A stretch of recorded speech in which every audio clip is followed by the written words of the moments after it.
What up, y'all? Virgil Ray got a hit. My bad. So today no tutorial or anything. Strictly just wanted to show some of y'all the people who are putting out music and want to take that next step into distributing your music, such as iTunes, Spotify, Pandora, collecting royalties for plays, for live public performances, just really taking that next step. Up until like a week ago, I never really knew like where to start and where to go, and then I just sat down and just did a lot of research. I'm not an expert, not a lawyer.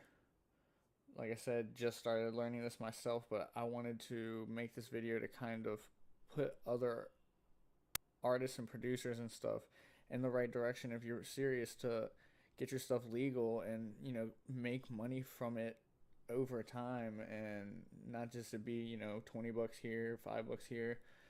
Monetize and build yourself as a brand. I just feel like a lot of us, locally and just probably all over, want to take that step but don't know where to. And I feel like if we all understand it, especially locally, like around here, 757 Virginia and stuff, we could all really get the ball rolling. Like, not just be the underground SoundCloud. I mean, still put stuff on SoundCloud. You can monetize those streams too, but just really take it to the next level, to where producers, y'all can get placements. Artists, if your song blows up, you don't have to worry about backpedaling legally. You're already set. You're already collecting royalties for songwriting rights and stuff. So, like I said, I'm just pointing you in the direction of a few sites, so y'all can do some research and start moving to that next level. First one, copyright. This is where you're gonna copyright your beat. You can make beats. I think it's $35 to do a copyright, $55 for an album. Producers, y'all could literally take a handful of beats and copyright them all one time for like $55. Artists, it's a little bit more expensive because you're gonna have to do that $35 per song, unless I guess you're doing an album. And the album is a little bit more complicated, I think, because it's listed only under one name. Like, you can't name each individual thing differently. It's weird. I don't know. Like I said, more research. But this is where y'all are going to come and register it, and it's going to take months for you to get the stuff back. But the second you register it, it's official. The second, technically by law, that you complete the piece of work, the beat, the song, whatever it is, it technically by law is copyrighted and owned by you, whoever the creator is. But when it comes to taking it to court, you're gonna want the actual copyright. It's gonna be no case whatsoever you got the actual copyright. Without it, yes, it is technically yours, but you're gonna have to jump through hoops. The poor man's copyright, taking it, putting it through the mail, sending it to yourself, and just having a copy. One, I've seen all over that is just a dumb idea. Two, to me, why would you waste money to constantly send yourself the same track? I don't know.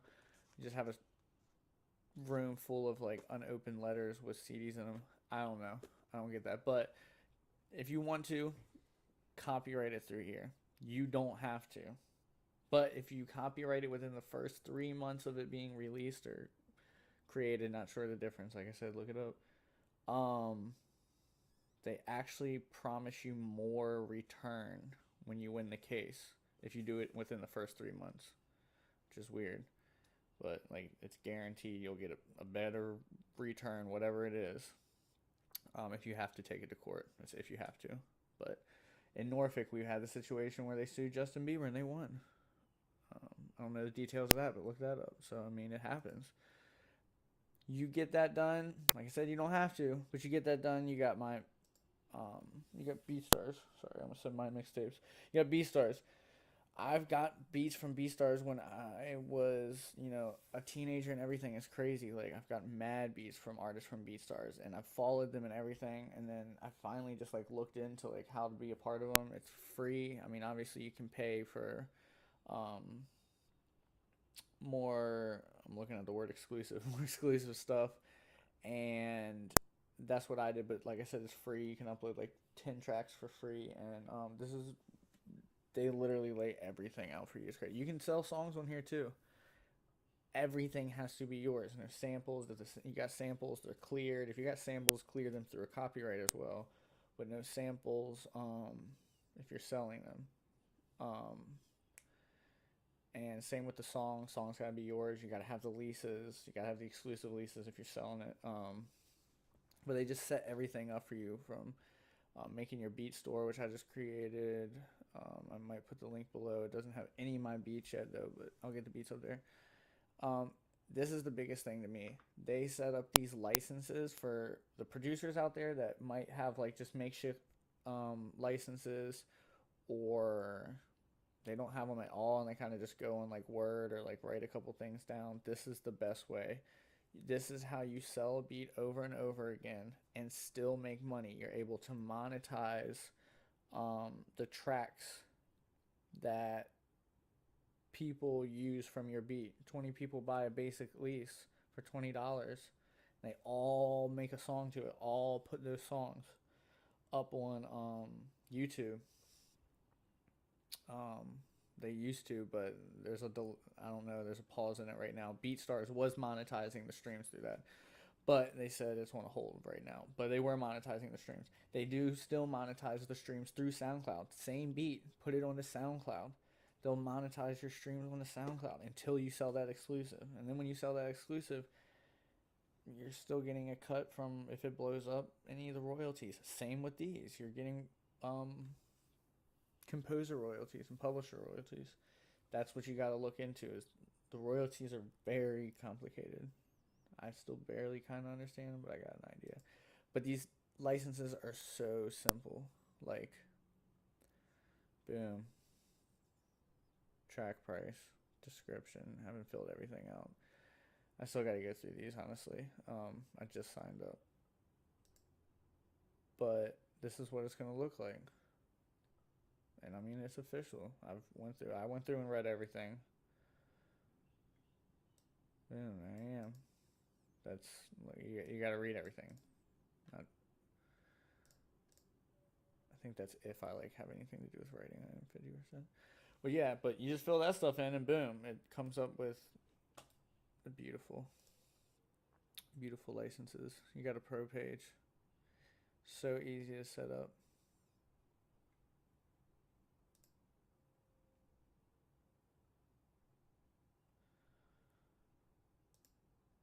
Lord, the internet's slow.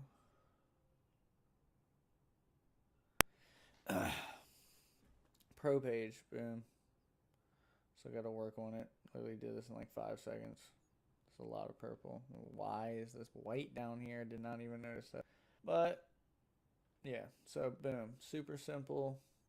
These are my songs. Like I said, I haven't put any beats up, but the beats are coming. Links. Damn, my speakers are messed up. Sorry, driver's not working well. Links to my YouTube, and I believe views through this gets counted as views through YouTube as well. And I guess when they come back with the monetization thing, you can monetize those, get paid per stream. Next thing you want to do, or probably actually before that, sorry, BMI or ASCAP. These are the people that are reading my notes that I took. Like I said, I take notes. These are your performance royalties. These songs played on the radios, played in the bars, and stores and venues on online radio. And like BMI is free, ASCAP charges like $50, something like that. Not sure. I'm signed up with BMI, and you can download an app.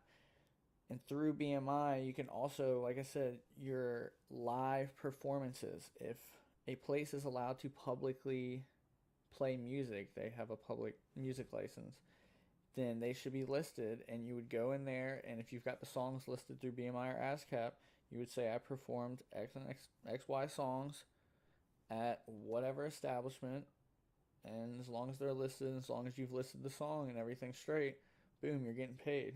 I don't. I think it said like $10 for under 500 people capacity places, but you're doing Norva or bigger places, or if you're doing it a couple times a week, that's money in your pocket. Why not? The radio, AM and FM. There's a complicated thing. The Congress like depicts the prices and everything. It's crazy. I can't remember which one, but composer or songwriters don't get paid for one of them for the streams. I think one of them doesn't like get paid for radio AM FM streams. It's weird. Then you have they're just tracking radio streams. It gets put on a movie, a commercial, something like that, and they're registered with ASCAP or BMI or listed under who ASCAP or BMI are watching. They will make sure you get your royalties. That's all they're doing for streams on radio, commercial use out in the bar, or you doing public stuff.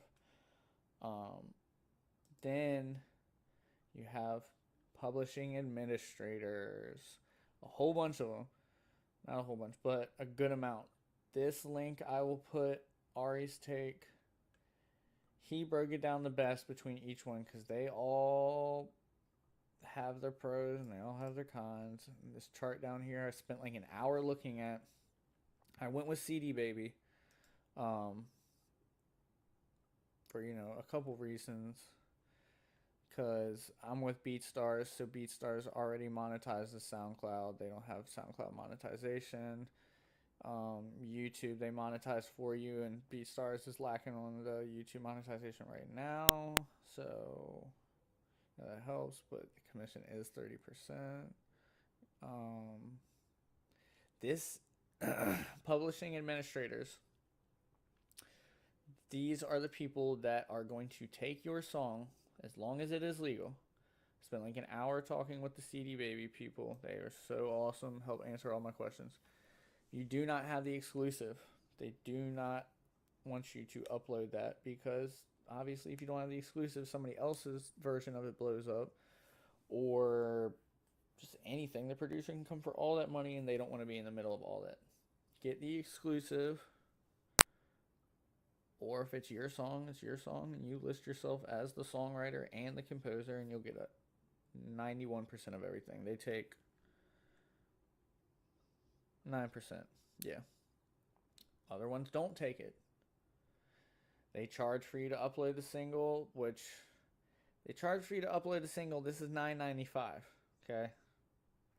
That's to put it on all distributions and monetize your YouTube. What this doesn't say right here is that they don't collect any royalties from streams or profits from downloads. When they upload them, they don't collect any of the money made from it. You'd have to get your own publishing to go out and collect all that. Unless instead of $9.95 for a single, you pay them, I think, $35. Then they will distribute it to all big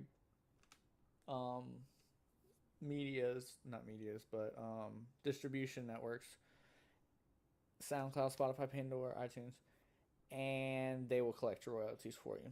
Just boom, boom, boom, give it right to you, all under one roof. So obviously that's kind of the better idea if you are putting it up there. Honestly, that is the better idea if you're low budget, because why go out and get a third party publisher? It's just easier. But what they also don't show you is that you have to have your songs mastered specifically for iTunes. I just figured this out yesterday when I was trying to upload some stuff. And to get them specifically mastered from iTunes, they have to be mastered in a specific mastering house or by masterer who is certified to do such mastering for iTunes, because it's like this whole Apple encoding thing that you're encoding into the song, I guess, for it to be able to put up on the Apple Store, or maybe, I don't know. You have to upload the iTunes version of it separately. So if you want it on iTunes, that's uploading it one time for $35 for them to collect your royalties. You want it on every other distribution, SoundCloud, or not SoundCloud, Spotify, Google, Amazon Music, all that kind of stuff. Another $35. They'll collect all your royalties, but some other ones are free, but then they don't got other stuff. Big one for me, I will let y'all know, was China down here. Distribute to China. China is new in the streaming game, like the personal people being able to buy streaming services and stuff. They're kind of more relatively new, like a year or two, where they're now like really starting to allow all that stuff. So if that pops off, yeah, I want to be distributing in China. That's just me. You can look through it. Like I said, it's a lot. Like, it's been days. I've read over this like an hour. It's annoying that I have to keep going in and out, but whatever. Very detailed though, so I'll give it to them. And I mean, it goes through everything. Payment threshold, how much you have to have in your account before you can take any out. Some you don't have, you just take whatever you want out. Some you gotta have $45 in before you can take any out. Some take a day to get it to iTunes. Some take a week. Some take a month. Some take 2 months. All depends. Some you have to pay monthly. Some you have to. Some if you upload. This is crazy. Some if you upload a track, however many tracks you upload has a certain amount of price. Say $9 a track. You upload 9 tracks in a year. You pay $81 for every year that those tracks are every year. So even if you don't upload any tracks the second year, you still pay $89 the next year. That's kind of crazy. But CD Baby does not do that. Sound exchange. Let's see my notes. Digital sound recording royalties for non-interactive plays. Which means non-interactive means Pandora, and you're not clicking on, it's like shuffling. You don't click the song that you want. It kind of is just rolling through songs. Like, they're not picking your song. So that's non-interactive. Digital sound recording royalties are the owners of not the person who made the beat or the music, not the person who wrote the lyrics, and not the person who performed I guess usually the person performing the recording, but sometimes then it's publishers who end up owning that like master copy once it's done recording. But wait, I think master is actually separate from digital recording. Now I'm confusing myself. If you do not have BeatStars, here's another one I found where if you don't want to get BeatStars, you want to just keep doing whatever you do. You got your own site, you got your own domain, whatever it is. I just found this and it's got a pretty detailed example of a license. If y'all want to use that too, I'll put all these links down here. I said I wasn't gonna ramble on, but I feel like I did longer, but I got in a lot more detail honestly than I did last night. So copywriting, don't have to. Definitely a better idea too. Definitely. BeatStars, you get your songs and your beats out if you want. BMI or ASCAP, one or the other, cannot be both. All they're doing is tracking streams on radio, public performances. Then you get to pick one of these once you want it to go big. Well, not necessarily go big, but to the next level by uploading it to iTunes and all those other great places where you can collect royalties from streams and YouTube views, downloads, all that kind of stuff. Obviously legally split between producers and artists. Here's another thing real quick. If you got a friend, he's producing all your stuff, and you're just kind of whatever, giving it to him, whatever, just still get all that in writing, because that's what we got to do right now, with me and a couple of my friends, where I just kind of got beats from him. I did some songs to him, and we just split it, but there was never like a contract. I was advised just to get a little writing in it, that is what the deal was. We're splitting it the way that we're splitting it 50-50. And that both people, producer and artist, get registered on BMI and whatever publishing administrator it is that y'all want. So that y'all don't have to wait. Once y'all are up and set and everything's running, boom, y'all bust out a track, y'all get the contract out, you set the beat up on BMI, you link it with the song that the artist makes with it, y'all got your deal already in place, you go straight to your publishing administrator right here, you link it, or you upload it and you link with the producer or artist, whoever the other person is, and some of these split them automatically. Like, they'll split it for you. Like, half will go in one account and half will go in the other account. CD Baby does not split it. If I upload it and I list 3 other people on there, they're going to give me all the money. It's my obligation to get it out to the other people. I think a couple other ones, they do split it. So like I said, just things to look into. But this is where you look this is where you gotta start looking if you want to take that next step. Actually making money. I mean, think about it. Uploading some stuff and it blows up 3 years later on YouTube, SoundCloud, whatever, and you're monetizing it and you got it streaming or whatever it is. Why not? And share this with all your producers, all your artist friends. I need everybody in the city, everybody in the country to be pushing to help the next person, especially when they're doing the same thing you're trying to do. Why not? Help them out. Show them the right way so we can all get this freaking money. Why not? Virgil Ray, I'm out, y'all.